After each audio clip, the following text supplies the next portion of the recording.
Okay, Isaiah, so you ready to buy an airsoft gun today? Wait, what? Yeah, you're buying an airsoft gun. We talked about this. I am?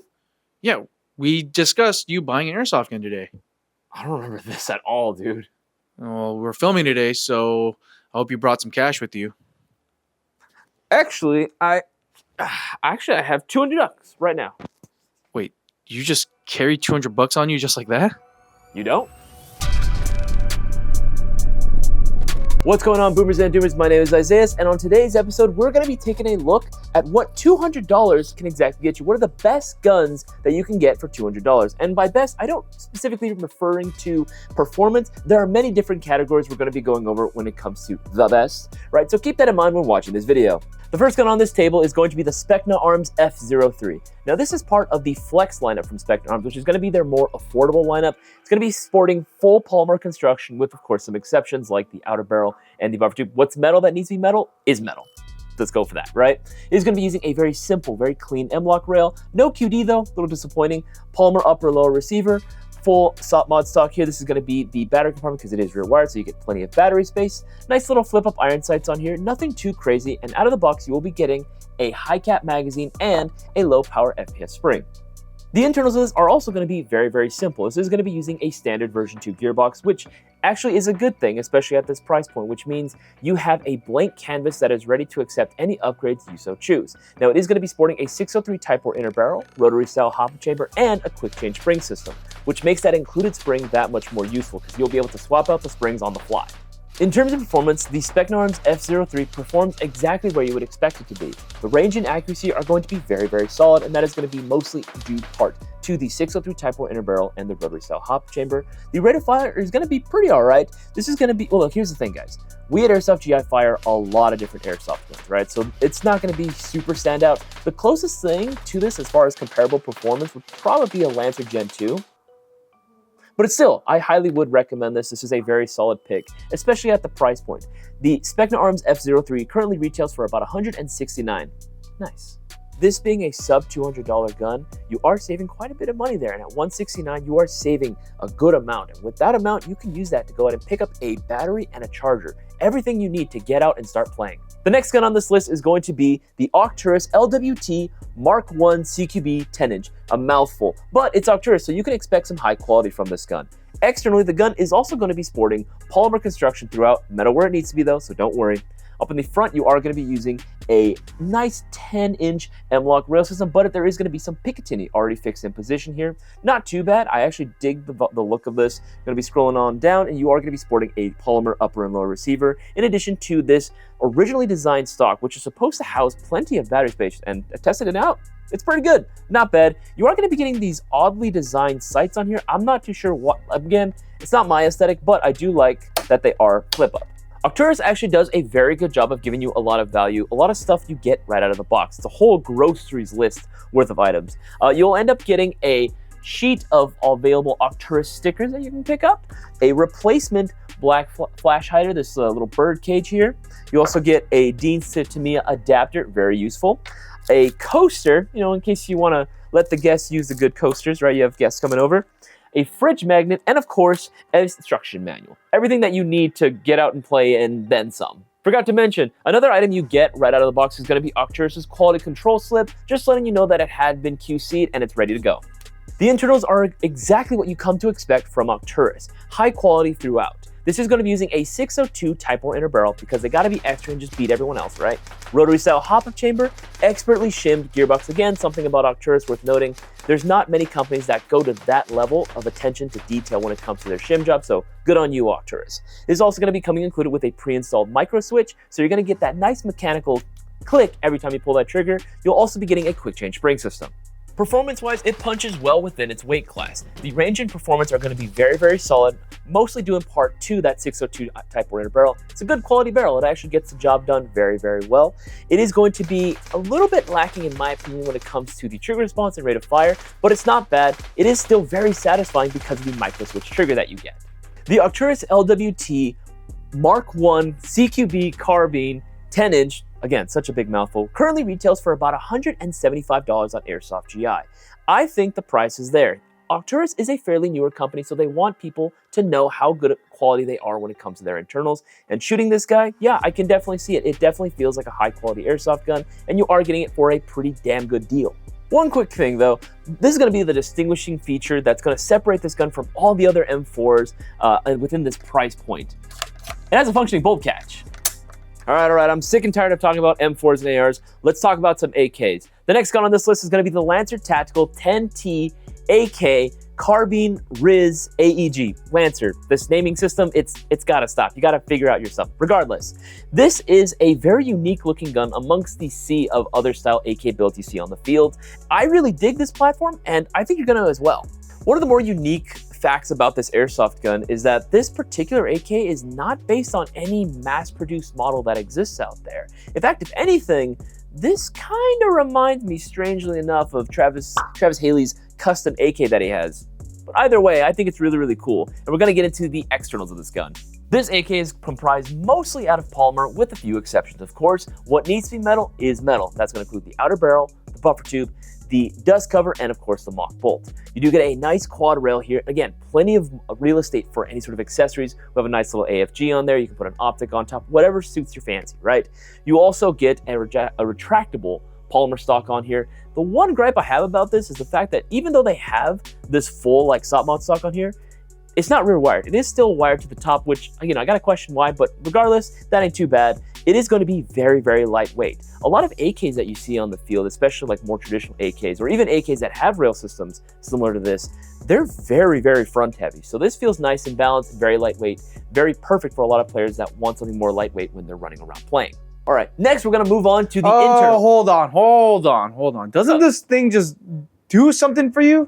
You know what? Now that you're saying it out loud, it is actually. I am feeling it. No. Look. I love the extended bottom rail, like all the way to the tip. I mean, it's like it's a vibe. Yeah, it's like a Mark 18, but an AK, you know, like, and the extended gas tube rail. Oh my god, it just does something for me. And the peanut butter.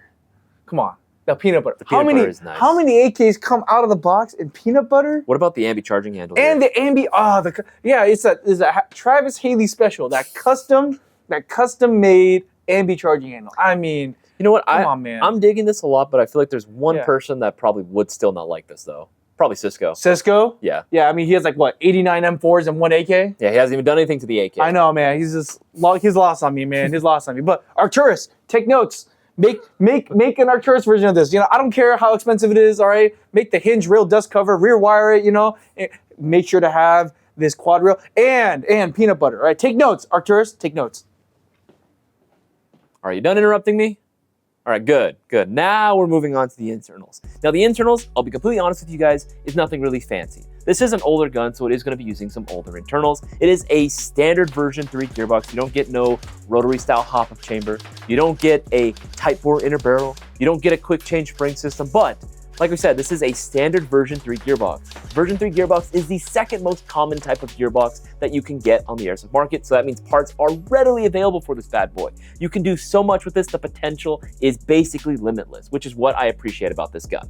Performance? It's actually not too bad. I don't know what it is about the version 3 gearbox, but generally speaking, a lot of times you do get AKs that can outperform a lot of M4s. Now, granted, this is a very old gun. This has been around for quite a long time, so you're not going to be getting these same features that you would on, say, a gun that is produced within the last couple years. However, with that said, I think the value is there, especially at the price point of $163. I think this is pretty solid, and this is one heck of a deal if you want to pick one up. This being well under the $200 budget, being at $163, you do save a pretty good amount of money, which I would recommend you spend towards a good battery, a good charger.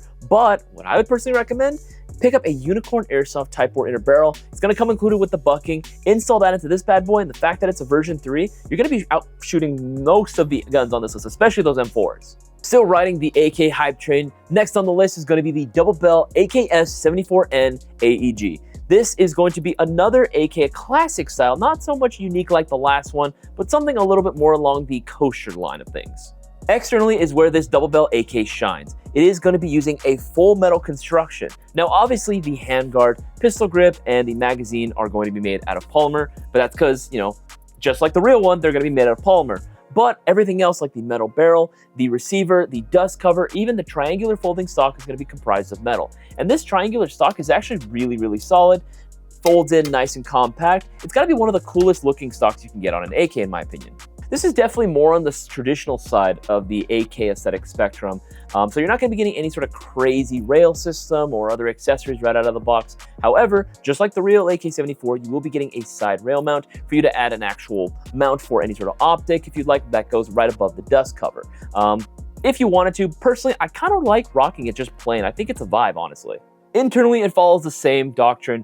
Solid, but nothing really crazy going on. You're not going to be getting a Type 4 barrel. You're not going to be getting a rotary style hop-up chamber, no quick change spring system, but you are still getting a very well-built, solid version 3 gearbox, which again, plenty of aftermarket support available for the platform. Performance-wise is also going to be exactly what you would expect. This is going to be having better range and accuracy than some standard M4s in this price point. However, the trigger response and rate of fire are a bit lackluster, but that is to be expected from a gun this old in today's day and age. Again, the true value is going to lie in the externals. That is where it's going to shine, right? You are getting a full metal gun that has plenty of upgrade potential. That's what this gun in a nutshell is. The Double Bell AKS-74N AEG currently retails at Airsoft GI for $160. Now think about that for a moment. A full metal AK for less than $200. That is absolutely insane. You don't really get the full metal style AKs until you start reaching well above the $200, close to $300 price point. So that is a hell of a deal as is. However, if you wanted this to be a little bit more competitive, just like the last AK, I would highly recommend you pick up Unicorn Airsoft Type 4 Interbarrel and bucking combo, throw that in, and you are good to play. Now the final gun on my list might get some of you angry, but hold on, let me cook. It's gonna be the JG AUG Civilian AEG. Just hear me out. Here's the thing, guys. I already gave you 2 AKs, I gave you 2 M4s. If I made the entire list M4s, y'all would complain. If I made the entire list AKs, y'all would complain. I throw in 1 unique gun, you guys would complain. I can't win with you people. Let me have this one. This AUG is mostly going to be comprised of plastic. Now, I know a lot of you people are mad about that, but hear me out. It is still using metal where metal needs to be, and that is going to include the outer barrel and the top rail system. Now, as mentioned, the top rail system here has plenty of space to mount any sort of optic of your choosing, maybe even a PEC box. You get a lot of other random rail segments throughout the body, going to be at 45-degree angles. For what purpose and why, I don't know, but it's there, so you can use them. And you are going to be getting a folding front vertical grip on there. Very nice that you can put it away when you need to and just have it there. I personally would just leave it on, but that's just me, you know. I know that I said that this was plastic, and I know that makes some of you guys angry. Just bear in mind, when it comes to this AUG specifically, the plastic is actually going to be very thick, coated plastic, so it is going to feel very solid in the hands. Another thing I wanted to highlight about the externals was going to be the battery space. A lot of bullpups, especially this AUG, are going to offer plenty of battery space. You get so much battery space in this stock here. Again, you can easily throw in a nice fat brick in there and you can be playing all day, no problem. A couple of quirks regarding the AUG platform. You do get this nice big chunky charging handle which does lock back in place, so you can easily adjust your hop up, which surprisingly is actually a rotary style. Now, do not try to HK slap this, you will break it. But besides that, other quirks about the gun, the mag release is going to be in the rear here. It's going to be just kind of weirdly designed as far as its functions, but hey, that's bullpup for you. Now internally, surprise, the AUG is using a version 3 gearbox, so that means plenty, and I mean plenty of aftermarket support that exists for it. Now obviously it's going to be a little bit different compared to your AK. This is going to be using rear wiring as opposed to like front or like top wiring where you get on a traditional AK where it sits above the gearbox. It's going to be sitting in the rear. Another benefit to the internals is that even though it is a little old, obviously it's slightly outdated, it is a bullpup design, which means you are using a very long inner barrel. Throw in a nice upgraded, say, Unicorn Type 4 inner barrel in here, and you are easily shooting targets across the map with this bad boy. A lot of potential with this. Another added benefit to this bullpup design is going to be easier takedown. M4s, AKs require basically a full disassembly in order to access the gearbox and take it out. But with the bullpup, because the gearbox is right here, it is going to be a lot easier to access. So any of you aspiring techs, keep that in mind. The JG AUG Civilian AEG currently retails on Airsoft GI's website right now for $189.99. Now, this is going to be the most expensive gun on this list. You're not paying for high performance per se. You're not paying for any of that stuff. You are paying to look cool. The AUG itself, is a unique gun that you just don't see as often anymore. It's a very slept on platform. However, it is still a platform nonetheless. There are plenty of aftermarket support items for it internally and externally. You can still find magazines for it, you can still find accessories for it. Stuff still is being made for the AUG, and I highly recommend you pick one up, especially if you want to go ahead and look unique, but still have a practical gun. Out of all the guns that we had listed, my two personal favorites has to be the Lancer Tactical 10T and the JG AUG Civilian AEG for one main reason. They're different. They're unique. Amongst this endless sea of M4s and traditional AKs, seeing something like these guys is a breath of fresh air. Now, these are unique enough to differentiate yourself from the rest of the pack, but they're still practical enough where you can still find parts and accessories readily available for both these platforms. However, whichever one was your favorite, you can let me know down in the comment section. Remember to go ahead and hit that subscribe button, guys. Helps keep the lights on, helps us keep the cameras rolling. Make sure to go ahead and leave a thumbs up. It really helps us beat those YouTube algorithm gods. To support Airsoft GI directly, make sure to shop for all your airsoft goods at airsoftgi.com. My name is Isaiah, and I will see you guys all in the next one.